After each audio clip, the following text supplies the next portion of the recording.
Bismillahirrahmanirrahim, alhamdulillah, wassalatu wassalamu ala rasulillah. Jemi tek libri Sheikh Abdul Qadir Al-Arnautit, rahimullahu ta'ala, porosi profetike.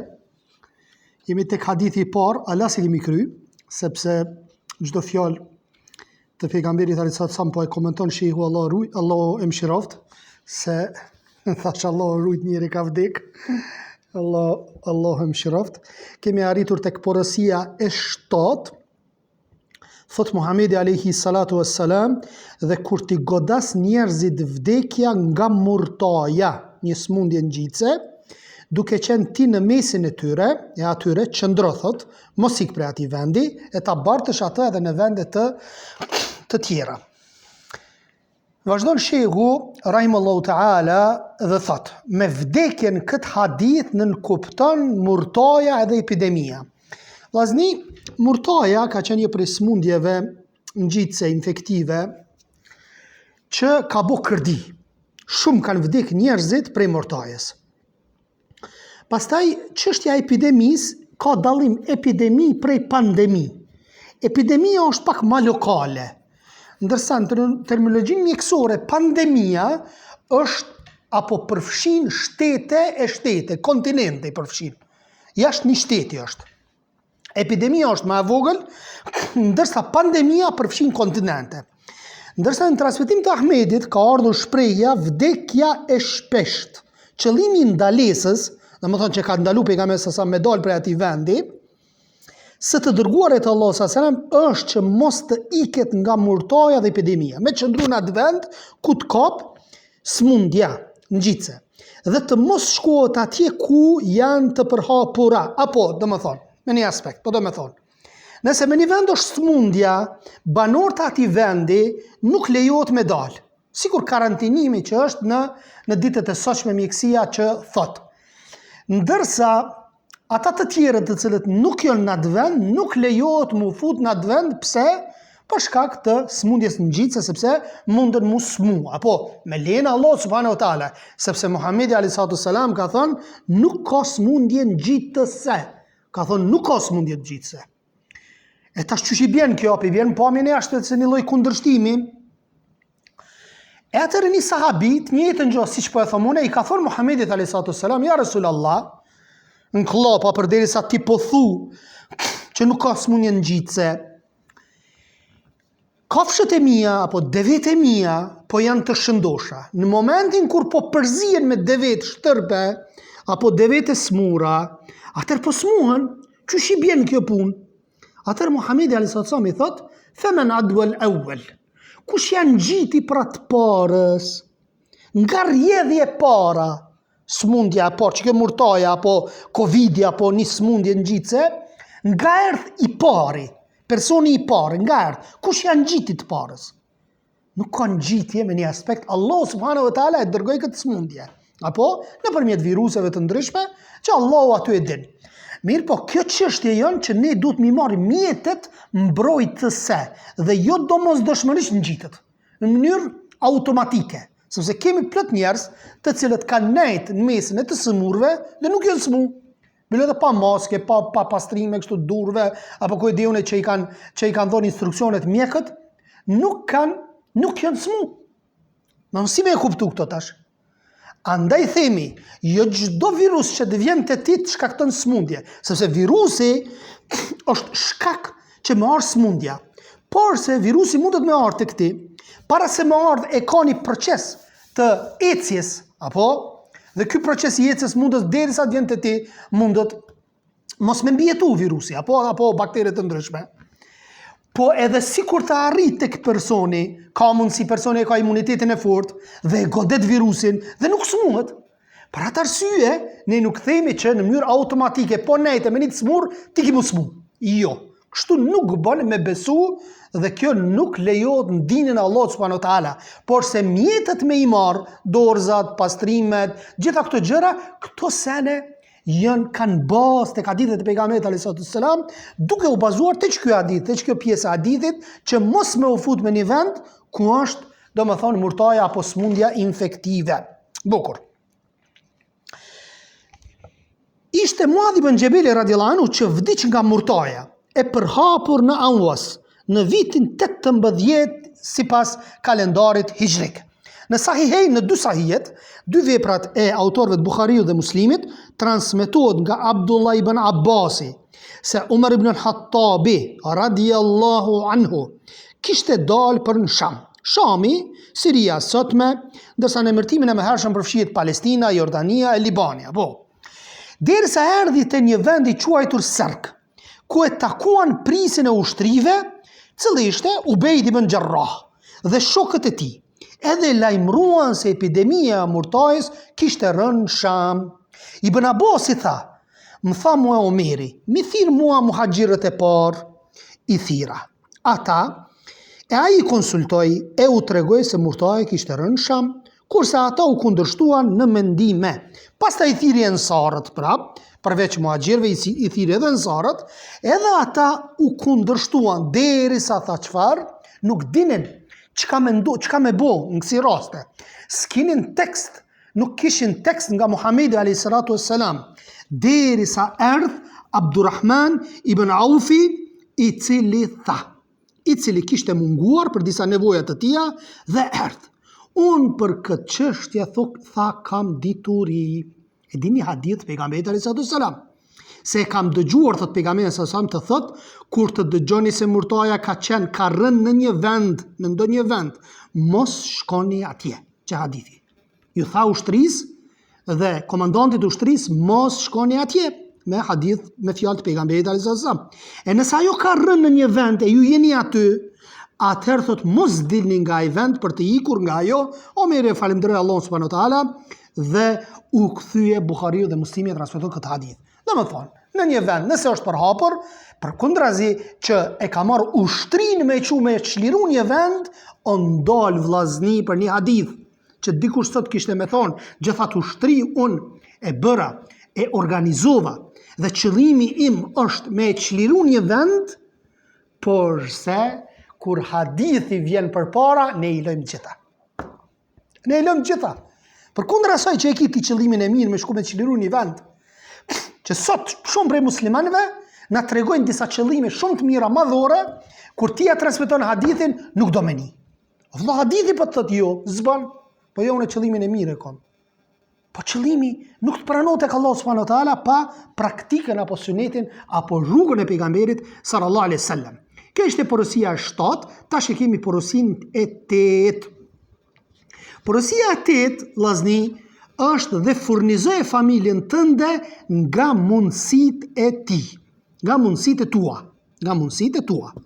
Thot shehu, rahimullahu ta'ala, të shpenzosh për familje është bosht i jetës dhe përpjekje dhe përkorja në të, midis teprimit dhe korporacisë, e mu për këtë pejgamberi sa tha në porosi, shpenzo për familjen tënde nga mundësia jote. E ai i cili përmbohet kësaj metode, i tili nuk e privon familjen nga pasuria e tij, e as që spenzon pa mas, e as që ngarkon veten e tij për te mundësisë së tij, e kjo është metoda e përcaktuar ku në librin e Allahut subhanahu wa taala. Thot Allahu azza wa jall, edhe ata që kur shpenzojnë nuk e teprojnë, e as nuk janë dorë shtrënguar, por mbajnë mesatare dhe janë të matur. Subhanallah, mesatare vllazni është shumë problem me rujt njeriu. Më thonë, ose është kopratc shumë, ose është shpërdurues shumë. Më thonë, ti jep aq shumë sa që i lën pa ushqim familjen tënde. Jo, po edhe aq shumë kopratc është që çdo gjë veç për familje për tjerë si intereson fare. Më thonë, e gjeni mesatare. Lutë Allah subhanahu wa taala që më konë mesatar.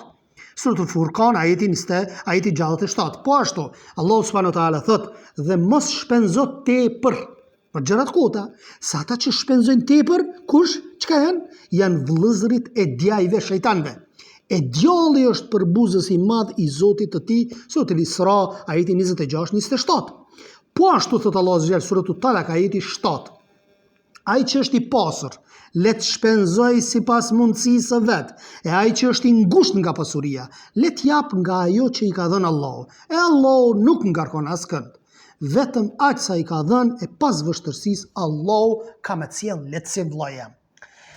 Vazhdon shehu edhe thot, e po që se ai është i mangët në shpenzim për familjen e tij, I tili është koprac, në këtë rast çka e ka gruan vllazni, i ka fëmijët, është koprac.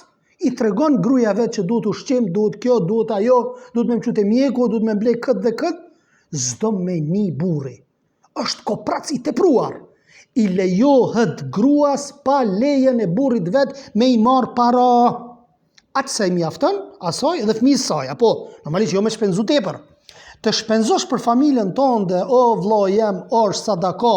Pejgamberi sa më ka thonë, atë që ti e shpenzon duke kërkuar me të ftyrën e Allahut, ti për të do të shpërblesh, madje edhe kafsha që e vendon në gojën e gruas tënde, kafshata, se kafsha thash. Kafshata që e vendon në gojën e gruas tënde është sadaka. Subhanallah. A e boni vllazni që to mja marë një kafshat bukës edhe mja dhonë gruas në gojë. Që kjo sadaka, subhanallah. Më na shqiptarët e kemi na burra imi, nuk e ulin vetin na. Jo, bëje. Bëje për irtë Allahut sadakor, subhanallah. Të shkruat sadakat e ka Allahut subhanahu taala. Apo ndihmoj gruas në punët e shtëpisë. Qa ka të keqe? Qa ka të keqe? Po me bu në herë edhe ndihmes të bukës apo ku e diune. Nuk ka vështë të keqe. Leni ato traditat e tona që janë disa prej traditës, në përgjithësi traditat i kemi të mira, disa që burja mune me 3 rreja. Fatkeqësisht. Ai sallallahu alaihi wasallam ka thënë gjithashtu, kur njeriu shpenzon për familjen e tij, duke llogaritur tek Allahu shpërblim, ajo për ta shkruhet çka sadaka. Shkruhet sadaka. Buhariu dhe Muslimi e transmeton. Po ashtu pejgamberi sa ka thënë, 1 dinar që e ke shpenzuar në rrugt të Allahut, 1 dinar që e ke shpenzuar për të liruar një rob, para mënoj kategoritë vllazni, veç këshire cila është më sevapi. Qor edhe një herë. 1 dinar që e ke shpenzuar në rrugt të Allahut, e dyta. 1 dinar që e ke shpenzuar për të liruar një rob, me liru një rob. E treta, 1 dinar që e ke dhënë lëmosh për ndonjë skamnor, dëvarfër. 1 dinar që e ke shpenzuar për familjen tënde, thot çka shpërblimin më të madh e ka ai dinar që e ke shpenzuar për kan, për familjen tënde, subhanallah. Muslimi nga Ebu Hurajra që e transmeton hadithin. Krejt kategoritë bin në krahasim me shpenzimin që e bën për familjen tënde. Pra furnizimi i familjes është sadakaja më e vlefshme në shpërblim. Dhe çdo njeri që shpenzon sipas mundësisë së tij, i takon shpërblimi. Dhe thot Allahu subhanahu wa taala, e pas vështërsisë, Allahu do të sjellë lehtësim vllaje. Pastaj ne do t'i furnizojmë ata dhe ju. Ne do t'i furnizojmë ju dhe ata. E sikur umetit merrte këtë parim për porosi, këtë porosi do të shpëtonte nga çorsokaku i borxheve dhe i kamatës. Nëse kishim me pas mbështetjen e fuqishme tek Allahu subhanahu wa taala, kishme na furnizu Allahu azza wa jall ka se presim. Suratul Talaq, ka se presim. Këto janë mësimet e larta të Islamit, të cilët i dërguar Allahu sallallahu alaihi wasallam me pak fjalë i vendosin peshojën e ekonomisë së shëndosh. Dhe thotë dhe furnizoj familjen tënde nga mundësitë e tua, siç e tham. Porosia e 9 dhe mos e ngri prej tyre thuprën që ti edukosh. Në këtë porosi, pejgamberi sa ka vënë një metodë pedagogjike për edukimin e fëmijëve. Edukimi i fëmijëve është prej qëllimeve më të larta të ligjit islam. Gjithë këtë punë që e bëjmë vllazni, gjithë këtë mund që e bëjmë, çka e bëjmë? Me kënaq Allahun subhanahu wa taala edhe me pas një trashëgimtar të mirë, që bën dua për neve. Mirë për ata që nuk i edukojnë fëmijët. Mirë për ata që interesohen veç për dynjo e fëmijën e lën anash. E mas të fëmijë jo e kapi droga, jo e kapi cigare, jo e kapi alkooli, jo shëshnia keqe, jo këtë dat, jo hajt lëshoje, hajt se gjuna, jo andej, jo këndej, kur tashe ka shkuar shumë larg fëmijët. O, bëju si polic o vllaje. Në atë kontekstin bëju si polic për ty, jo duke e parë fëmija jo që e bërë si polic. Mirë po, duhet i kontrollosh, fëmijën ta kontrollosh, sepse shumica e baballarëve, prindërve, nga besueshmëria e madhe që kanë ndaj fëmijëve, bin fëmijët në gabime dhe prindi thot fëmija jema, fëmija më zban, e di unë çfarë fëmija kom. Pikërisht bin këto sprova, se fëmija është vllaja. Ti i madh je edhe po bjen gjunohe. E le mo fëmija. Fëmija bjen, subhanallah, shoqënia, shkolla, rrethi ku jeton, shumë do të me rujt fëmin. Se njëherë hin në ujra të turbullta, zor është me i kthy pastaj. Çka bën pastaj? Su në largon o vllaja. Po u fut në drogë për shembull. A din sa rinia është në drogë? Dhe ti duhet ta çosh nëpër institute të ndryshme, nëpër spitale të ndryshme, klinika të ndryshme, që ta largosh nga kjo vetëm për një këshill apo për një kontroll që duhet ta bësh ka shi fëmisë tënd. Pastaj thot Muhamedi alayhis salam, thot Allahu azza wa jall, thot ti me të vërtet je në një shkallë madhështore të akhlakit, të moralit.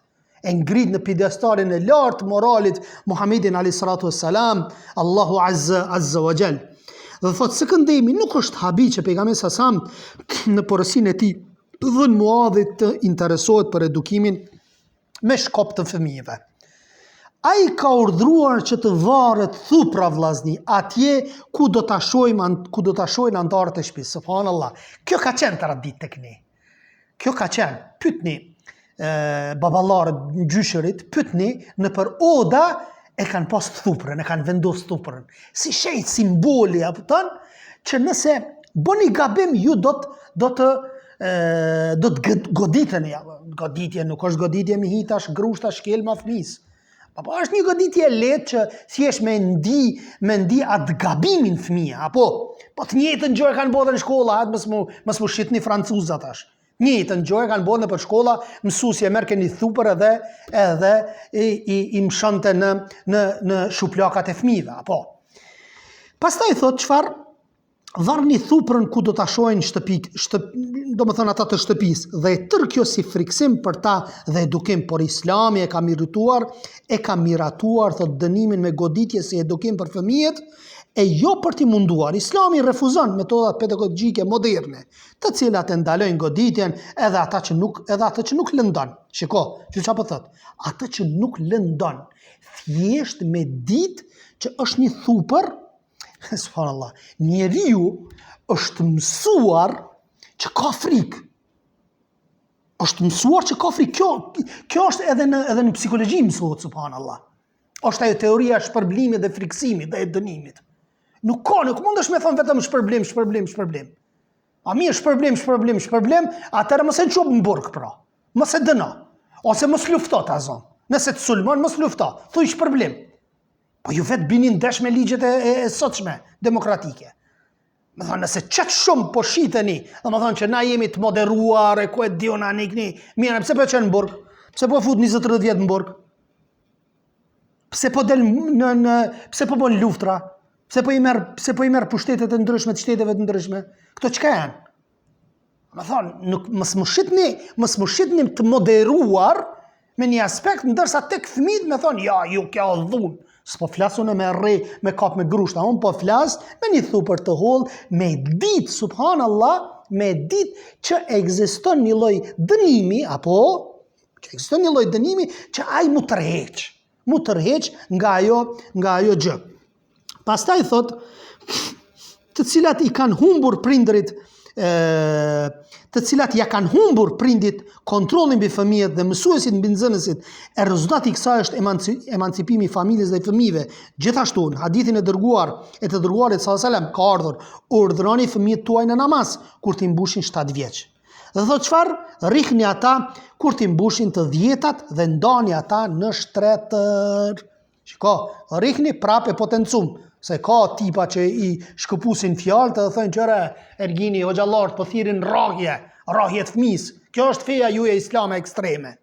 E potencuam rrahje shumë e lehtë prekje apo që edhe ju vetë që flisni për këto gjëra, ju ndoshta më shumë i rrihni fëmijët.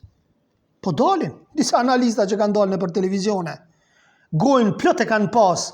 Maturi, urtësi, jo rrahje, shqiptari nuk nuk kërcënon, ndërsa ju dalin punë nëpër gjykata që kanë rrahje, që kanë bo tylifar gjëra. Kjo është hipokrizia, hipokrizia e tyre që shfaqet nëpër media. Edhe thot në moshën 10 vjeçare thot ndani prej shtratit.